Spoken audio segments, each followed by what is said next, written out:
Watch this.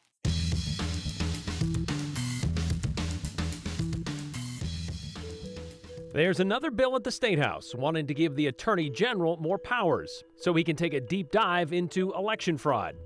But the Secretary of State isn't sure it's needed because isn't that his job? It's the story of the superintendent that won't seem to end. Is Branden Durst still in charge in the West Bonner County School District? Well, not really, but technically, by title, well, that's another tale, and one that could be concluded in court. A 208 extra for you today on this extra day of February. Leap Day is supposed to square our calendars with our trips around the sun, but it's also a day to square up to unrequited love for women who are tired of waiting for it to come to them. It's been called the cornerstone of our democracy, that would be elections, and guaranteeing that they are run fairly and counted properly. But it's also kind of a cornerstone of the national and even Idaho GOP agenda to question if those things are guaranteed. Even when our chief election officials consistently say widespread fraudulent voting is not a thing. Our state's fighting the same battle, which is why Republicans in the State Affairs Committee, well, today they passed a bill to give the Attorney General more powers to investigate possible illegal voting. But is that a problem in the Gem State? Well, not that it has been revealed. And there might be a problem, though, with this bill because the sponsors left the state's election office, who's supposed to be in charge of elections, completely out of the process. Creating new laws relies on a culmination of classes. Welcome back to House State Affairs. Starting with the problem. Potential election crimes. Moving to the answer. Which is the Idaho Election Crimes Act. Capped with reason. We are maintaining our republic by protecting our election process. A recurring concern. I would ask you to Joe Alfieri. Support this. Revamping statewide election fraud investigations.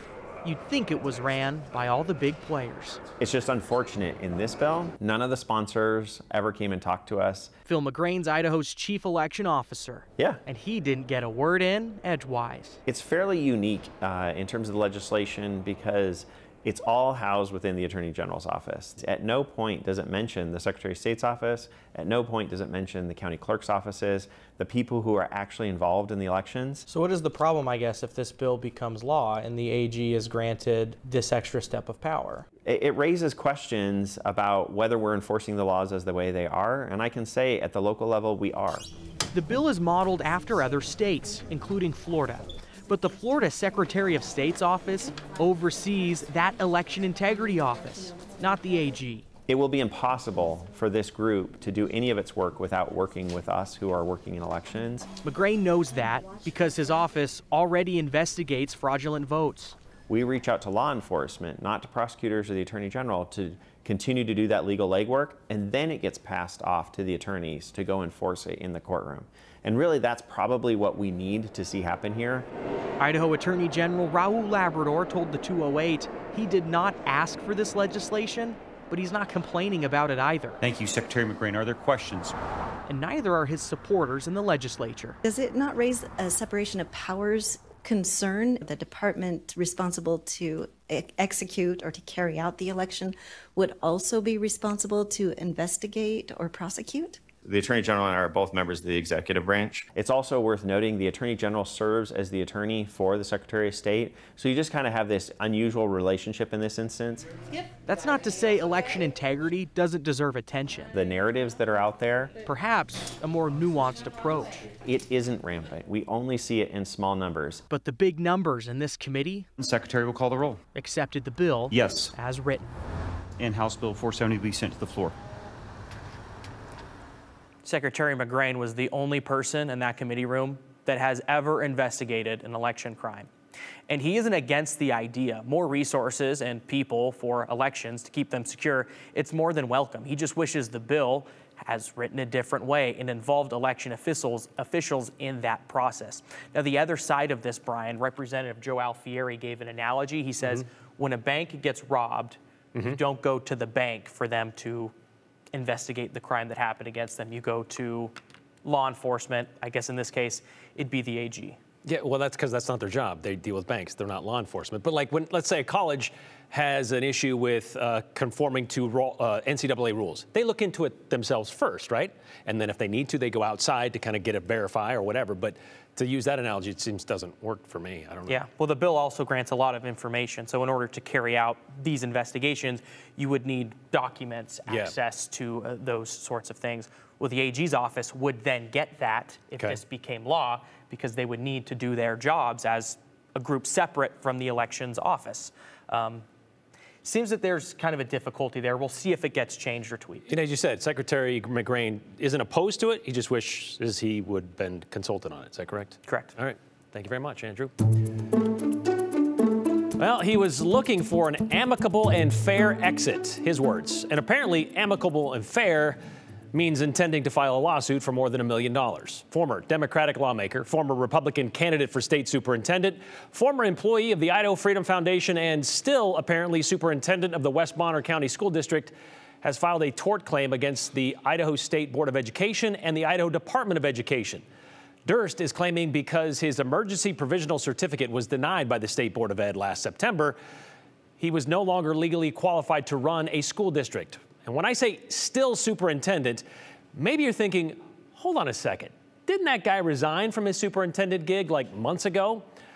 Well, that's where things get a little muddy, because if you look at his Twitter bio, you can see that he still lists himself as the superintendent of West Bonner County.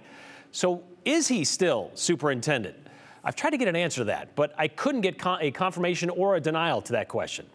Perhaps we now know why. Pending legal issues. But as to see how we got to these legal issues, and we've talked about this before, in order for Durst to earn the title of superintendent, he would have to get an emergency provisional certificate, because Durst didn't qualify, didn't fulfill those requirements to be a superintendent based on Idaho code, specifically the 4 years of full-time certified employment in a school. And these provisional certificates, they're granted by the State Board of Education for 1 year to allow a district to hire a teacher who hasn't yet earned that required training to be a teacher, but maybe they're working on it, or they just need a teacher in an emergency. Well, Branden Durst was hired with that emergency plan in place until it wasn't. I do not see a need for our district to declare a state of emergency at this time. Let's pick up the saga on June 28th, when the West Bonner County School District Board of Trustees, with Branden Durst seated in the back room, approved his $110,000 a year contract to be the next superintendent. But his appointment was dependent on one thing: Durst being granted an emergency certificate. From the research I have done, the superintendent candidate that was voted in is not currently qualified or able to fulfill all the duties of a public school superintendent, even with an emergency certification. Despite that opposition from Trustee Barton, the emergency was declared 3-2. You know, I think all those kind of factors kind of culminating together made this a little more difficult than it needed to be, but I appreciate the opportunity to be here, and I look forward to doing good things for the district. Now jump ahead to September 13th, when the district got this letter from the State Board of Education. According to Matt Freeman, the executive director, while reviewing Durst's application, they decided they couldn't do that, saying while they have done this in the past, a new legal review of Idaho code meant they could only grant emergency provisional certificates to teachers, not administrators. Therefore, Durst would not be able to meet the legal requirements to be superintendent. The next day, Durst responded on Twitter with this, calling the timing of the legal review particularly strange and a discriminatory act by a board run by those with a political axe to grind. His last line foretold where we are today. He said, they will be held accountable for their discriminatory actions. 2 weeks later, on September 25th, Durst decided to call it quits, saying he faced a situation marked by relentless obstacles thrown his way. He also left his last day up to the board, which accepted his resignation in October. All those in favor say aye. Aye. Aye. And hired Joe Kren as interim superintendent. Okay, so this decision to deny Durst's emergency provisional certificate was backed up by an analysis by the state attorney general's office. In Durst's tort claim, he says his denial based on that interpretation. His denial was based on an interpretation, and the subsequent resignation from his job resulted in compensatory and punitive damages to himself, his loss of his six-figure salary, and professional, emotional, and reputational harm, he said, although some have argued he does damage to his reputation every day on social media. Should this tort become a lawsuit, Durst is asking for $1.25 million. We had lots of comments come into the show yesterday after we talked about the unsuccessful execution of Thomas Creech. Creech has been convicted for 5 murders, and he's admitted to dozens more, and he's been on Idaho's death row since the mid-1980s. That's the longest time ever for an Idaho inmate. But when the time came for Creech's execution at 10 a.m. yesterday, the medical team couldn't find a vein to put in an IV for the lethal injection. The medical team tried 8 times before calling it quits.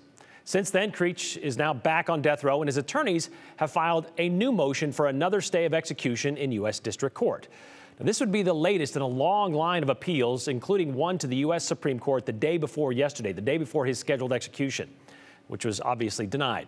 Yesterday was Creech's 12th time being scheduled for execution.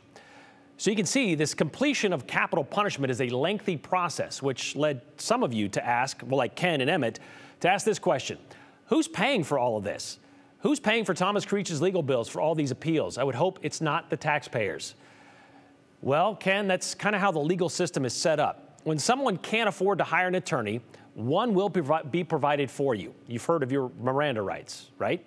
In Creech's case, his attorneys come from the Federal Defender Services of Idaho, which was established under the Criminal Justice Act. They are a nonprofit with a board of directors, and they are funded by a yearly grant from Congress. It's a community defender program guaranteed by the 6th Amendment. So while Creech's legal fees aren't limited to being paid for by Idaho taxpayers, in essence, all U.S. taxpayers are paying for them. But that's what happens when you believe in and follow the Constitution. We also had a lot of questions about using the firing squad as an option to complete yesterday's execution. In Idaho, lethal injection is the preferred and primary method, but because of a law passed last year, a firing squad is legal if lethal injection doesn't work or is considered unconstitutional. And we kind of talked about this a little bit yesterday as well, with the director of the Idaho Department of Correction, Josh T. Walt, explaining why that wasn't an option yesterday. It's just not ready yet. They're trying to retrofit the F block of the prison system there, or I should say the facility, where their current execution chamber is right now. They want to be able to accommodate a firing squad there. But today, in a presentation to the House Judiciary Rules and Administration Committee, T-Wall confirmed they're having the same problem they once had with drugs for lethal injection. Companies don't want to be part of that anymore. We have received word from the associations that represent the architecture and engineering expertise that would be needed to engineer the initial footprint, that they have no interest or willingness to participate in a project that is for the purpose of executions. So for now, no firing squad, but T-Wald says they're still working on it. And as of now, we still don't know what the next steps are for Thomas Creech. He's currently in his cell at the Idaho Maximum Security Institution.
Well, here we are, the one day that happens once every 4 years.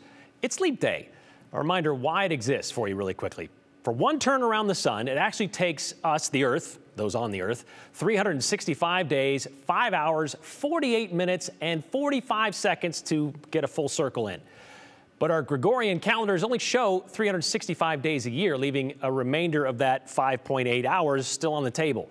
To reconcile that, we add a day at the end of the shortest month of the year. Thanks, Pope Gregory XIII. Okay, so other than a course correction on our calendar, February 29th is also traditionally known as the day women can propose to men. Yep.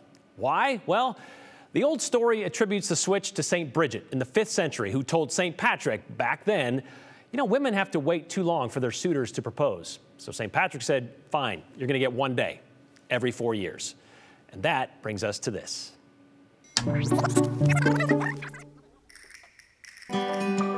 Grangeville, Idaho, in the early 1900s. Home to rough roads, some shady saloons, and about 1,000 people. Enough for an ensemble of eligible bachelors, rugged ones, who many thought should be off the market. So a few days before February 29, 1908, the Grangeville Globe, that's the paper, they published a prospectus of prospects to the clamoring, waiting, and wholly prepared members of the fair sex. A proactive approach to the unorthodox, unwritten Leap Day decree of women asking men to marry. These were the Grangeville goods awaiting your beck and call. Goods like Wood, Hub Wood, born and raised on the Camas Prairie and proud of it. A brunette from the very start and would make a good lesser half for an attractive blonde. No others need apply. Then there's this Wood. Who would? Earl Wood would. Honesty Wood. Earl is a hardware man and is sober, temperate, and obliging. Wood would make an ideal hubby. How much wood would it take? Asked George F. Johnson, a lumberman, and therefore the question of good board would never be given a second thought. So Johnson gives good wood. But if it's cash comfort you're after, count on Count Bonnie de Von Presto with Italian titles and dollars galore. Would be about the best catch of the season. He's rich, he is. See Exhibit B for proof. Not exactly sure there was a financial district during the early days of Grangeville, but Von Presto, 'twould be a case of true love if the Count is captured, for he has a bank account of his own. See, superficial standards still apply in quadrennial conquests. I don't know what's more amazing, those write-ups in that old paper from 1908, or that there was an Italian count in Grangeville. Okay, so we weren't able to dig into any of those, well, whether any of those men met their matches back in 1908, but we want to ask you, if you recognize any of those names, maybe one of them is your great-grandfather, we want to know about it. We'd love to hear how that whole thing turned out, and obviously, if you are, well, it did. Maybe you're from the Nickel family, by the way, who also posted this in that paper, which is awesome. Clyde W. Nickel, bass soloist and baseball fiend, expects to go on the stage when he attains his majority, which won't last long. He's big, strong, and healthy, and an ideal protector. He is a tuba tutor, too. Awesome. Okay, so it's Leap Day. Can you imagine having a birthday on the 29th of February? Got to be worse than one around Christmas time, right? Okay, so this is what happens when a baby is born in a hospital here in the Treasure Valley. They put these knit hats on them. It's the unofficial mascot of, obviously, Leap Day. St. Alphonsus staff knits these frog hats for newborns to celebrate the occasion. Today, we've had several. This is the one that was sent to us. Not the first, but one of the many born today on February 29th. Zaya K. Kongsingdao. She got one of these hats today. Oh, it's a he. I'm sorry. He got one of these hats today. I couldn't tell. There's no, oh, wait, there is. Yeah, a little bit maybe blue. Born this morning, about 10 this morning, 7 pounds, 4 ounces.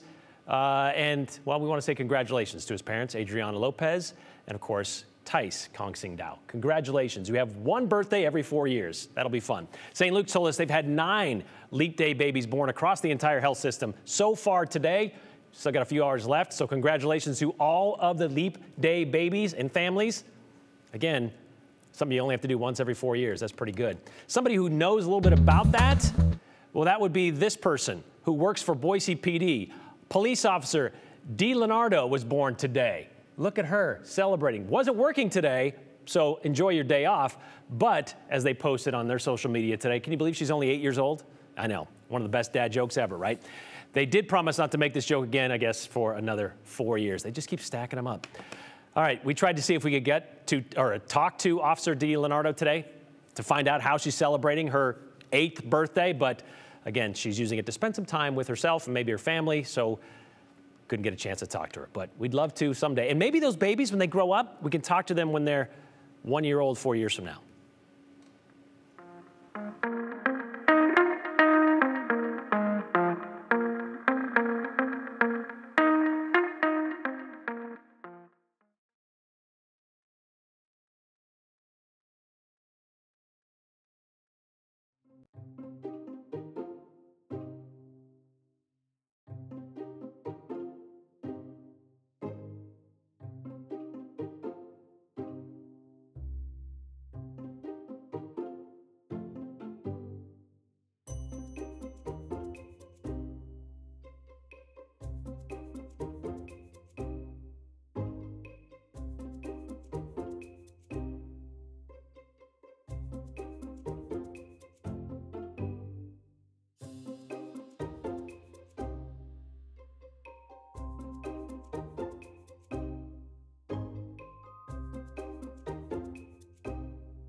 A strong cold front is making for some really active weather across the region today. In this view from Boise along the mountains, you can see that looks to be some snow falling, and at times we've really seen this camera shake in the winds as they get a little bit on the stronger side. So right now I want to go to the radar. We do have that cold front that's moving through the area today, has now approached our region. We have seen a lot of lightning now form with some of those thunderstorms, and those storms are connecting all the way to the south in a line of moisture, now making its way through the Treasure Valley. So on the radar, it looks to be rain, but we've seen some snowflakes falling across the area. The winds are also whipping across the central mountains, and it's snowing there as well, so leading to some lower visibility. Winds have been on the stronger side. Strongest have been in southeast Oregon, gusts near 60 miles an hour, though Boise, we expect that wind to pick up as the cold front continues to drift through. So the cold front will be bringing colder air as well, and we are expecting that to continue moving through in the southeasterly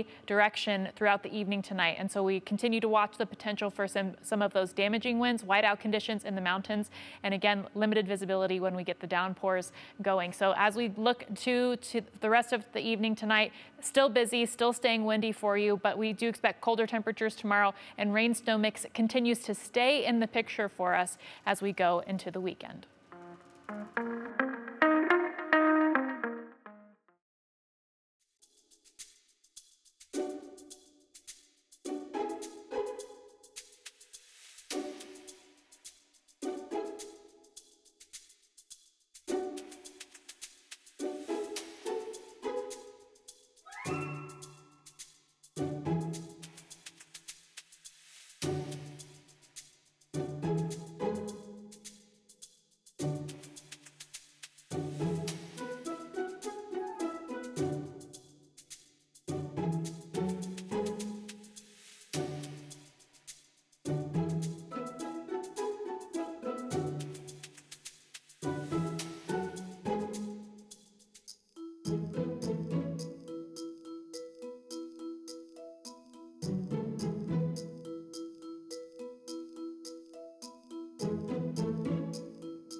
All right, before we get to your comments sent in today, which were mostly about the bill to look into elections in Idaho, I want to address something we've seen a lot of messages about today and yesterday when it comes to Thomas Creech's failed execution, unsuccessful execution yesterday. Everybody had these ideas of, well, how about this? How about we just hang him, or a handgun? We've got fentanyl or a guillotine. I need to remind you, this is supposed to be a humane process, not just take somebody out in the back and end it. That's not how this works. And so that's why they have a process set up the way that they do. They follow it to a T, and if it doesn't go according to plan, they start again instead of putting someone through an entire process over and over for hours on end. That's what they try to avoid, to kind of keep the humanity involved in it as much as they can. All right, let's get to these comments, like this one from Larry. The only problem in Idaho elections is the GOP and their paranoia, and it's all starting with Trump and has been backed by absolutely no proof. Seems like our Idaho legislators are wasting a lot of time trying to fix things that don't need to be fixed. We got a lot of these messages today. Communication doesn't seem to be something they know how to do either, says Carol. Let's hand it to our legislators. Got to hand it to our legislators. Solving non-existent problems to avoid issues like infrastructure, medical care, equality. That's from David in Boise County. CRT, cannibalism, voter fraud, transsexuals, book bans. Let's spend a bunch of time and money on things that don't exist or affects a very small percentage of the population. That's Idaho's right-wing legislature, which is embarrassing, says Bruce. Meanwhile, what are we paying them for this nonsense? Once again, our legislators trying to create a solution for non-existent problems. See what I mean? A lot of those. I don't know what to say. We'll see you tomorrow.